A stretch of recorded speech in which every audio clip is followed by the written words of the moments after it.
कौन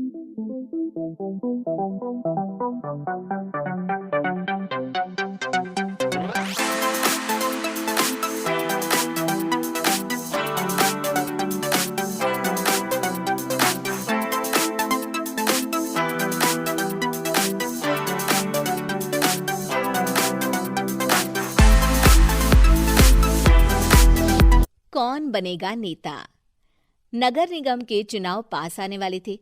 पूरे कानपुर शहर में टिकट को लेकर मारामारी शुरू थी, लेकिन सबसे ज्यादा चर्चा में वार्ड नंबर 40 की सीट थी। वो इसलिए क्योंकि इस बार वहां की सीट महिला के लिए आरक्षित थी। अब सवाल ये था कि चुनाव लड़ेगा कौन। इससे पहले ठाकुर साहब वहां से पार्षद थे और इस बार उन्होंने अपनी पत्नी सीमा ठाकुर को टिकट दिलवाई और ठाकुर साहब की शान के कारण सीमा जी ने 20,000 वोटों से चुनाव जीत लिया। अरे बधाई हो सीमा भाभी, अब तो आप वार्ड की पार्षद बन गई हैं। अब तो हमारे काम आप ही करवाएंगी। अरे ये तो सिर्फ नाम की पार्षद बनी है, वो तो महिला सीट आ गई, वरना पार्षद तो मुझे ही बनना था। अब भले ही चेहरा इसका होगा, लेकिन पावर तो मेरी ही होगी। अरे वाह भाई साहब, क्या दिमाग लगाया है आपने भी। आइए आप लोग, खाना लगा दिया है सबके लिए। सीमा जी पार्षद बन चुकी थीं, फिर भी उनकी एक ना चलती। सारे काम ठाकुर साहब खुद ही संभाल लेते और जहां जरूरत पड़ती वहां सीमा जी का अंगूठा लगवा लेते। सीमा जी ज्यादा पढ़ी लिखी भी नहीं थी। एक दिन ठाकुर साहब और सीमा एक प्रोग्राम में जाते हैं। अरे ठाकुर साहब, आप आ गए। ओहो, पार्षद मैडम भी आ गई हैं। स्वागत है आप दोनों का। लगता है हमारे पार्षद फंड का सही इस्तेमाल हो रहा है। चलिए अब उद्घाटन करते हैं। ये लीजिए ठाकुर साहब कैची, आप ही सबसे पहले प्रवेश कीजिए। सब लोग आगे निकल जाते हैं और सीमा जी पार्षद होने के बावजूद भी पीछे खड़ी रह जाती हैं। वो देखती हैं कि वेलकम बोर्ड पर उनका नाम है, लेकिन महिला होने के कारण कोई उनका सम्मान नहीं कर रहा। अगले दिन एक आदमी उनके घर आता है। अरे ठाकुर साहब नमस्कार। कल ना हम नोटिस किए कि हमारा घर तो अवैध है और नगर निगम वाले उसे तोड़ने आ रहे हैं। अरे कुछ कीजिए ना ठाकुर साहब। देखो भाई, मैं तो ज्यादा कुछ कर नहीं सकता, पर अगर तुम सबकी जेब गर्म कर दो तो कुछ हो सकता है। कुल मिलाकर 4 लाख लगेंगे। अरे 4 लाख ठाकुर साहब? अरे भाई, मैं अपने लिए नहीं मांग रहा हूँ।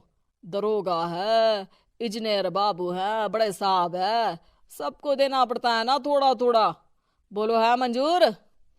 तभी वहां अचानक सीमा जी आ जाती हैं। अरे ये आप क्या कर रहे हैं? पहले इन्हीं लोगों से तो आपने वोट मांगे, अब इनसे ही पैसे ले रहे हो। अरे चुप रहो तुम। तुम्हारा काम है सिर्फ अंगूठा लगाना, तुम वही किया करो। मुझे दूसरे काम तुम मत सिखाओ, समझी? और तुम ना जाओ, अब पैसे लेकर आओ, वरना जेसीबी किसी भी वक्त आती होगी। सब कुछ ऐसे ही चलते रहता है। एक दिन सीमा जी और ठाकुर साहब को एक लोकल मीटिंग में बुलाया जाता है। वहां पर कई और अधिकारी लोग भी मौजूद रहते हैं। अब मैं चाहूंगा कि ठाकुर साहब हमारे बीच 2 शब्द कहें। मेरे प्यारे भाइयों और बहनों, आज मेरा सौभाग्य है कि मैं आप सबकी सेवा दिन रात कर पा रहा हूँ। आपने मेरी पत्नी को भारी मतों से जिताया है, इसलिए मैं आप सभी का शुक्रगुजार हूँ। मैं आप सबसे वादा करता हूँ कि हमेशा की तरह हमारे वार्ड में किसी को कोई तकलीफ नहीं आने दूंगा। सभी लोग तालियां बजाने लगते हैं। अब मैं माननीय पार्षद मैडम को स्टेज पे बुलाना चाहूंगा। अपने नाम को बुलाया सुनकर सीमा जी एकदम चौंक जाती है।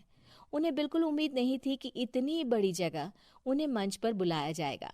जैसे तैसे वो मंच पर चढ़ती हैं। ऊपर जाते ही सीमा जी को सारी पुरानी बातें याद आ जाती हैं कि किस तरह उनके पति उन्हें कभी भी आगे बढ़ने नहीं देते और उनके नाम से गलत काम करते हैं। वो बोलने लगती हैं, मैं आपके वार्ड की पार्षद सीमा हूं। आप में से बहुत कम लोग ही मुझे जानते होंगे, क्योंकि इससे पहले मुझे कभी ऐसा मौका ही नहीं मिला। सारे मौके मेरे पार्षद पति यानी आपके ठाकुर साहब ही लेते रहे। लेकिन आज ये मौका मुझे मिला है तो मैं इसे ऐसे ही नहीं जाने दूंगी। मैं आपको ये बताना चाहती हूँ कि आपके ठाकुर साहब मेरे नाम की आड़ में गैर कानूनी काम करते हैं, जिस पर अंगूठों के निशान मेरे होते थे। इसीलिए मैं अपनी गलती मानती हूँ और आज अपने पद से इस्तीफा देती हूँ ताकि आगे से कोई गलत काम ना हो पाए। अब फैसला आप सबके हाथ में है कि आप हमें क्या सजा देना चाहते हैं। सीमा जी की बातें सुनकर ठाकुर साहब के चेहरे का रंग उड़ जाता है और वो शर्म से मुंह नीचा करके वहां से चले जाते हैं और पद से इस्तीफा देकर ही सही सीमा जी अपने आप में आत्मविश्वास महसूस करती हैं।